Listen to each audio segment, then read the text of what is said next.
संजय राऊतांनी आज नाशिकच्या रस्त्यांची पाहणी केली। खड्ड्याच्या प्रश्नावर त्यांनी भाजपला चांगलंच धारेवर धरलं। खड्ड्यांमध्येही पैसे खाल्ले असतील असा घणाघात प्रशासनावर केला। भाजपनं पालिकेत गुंडांची भरती केली आहे का असा सवालही राऊतांनी भाजपला केला।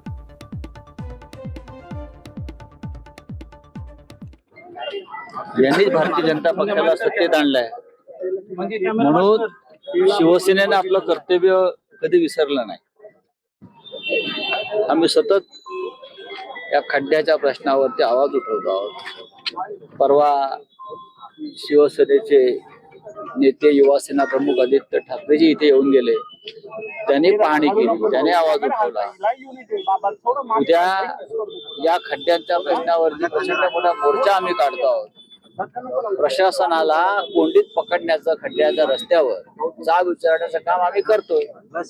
पण शेवटी नाशिककरांनी जर भान ठेवलं असतं मतदान करताना, विधानसभा असेल किंवा महानगरपालिका असेल, तर मला असं वाटतं की आजची जी परिस्थिती दिसते, आज जो आक्रोश चाललाय, आज जी 10 माणसं मेली, 100च्या वर लोक जखमी झाले खड्ड्यात पडून,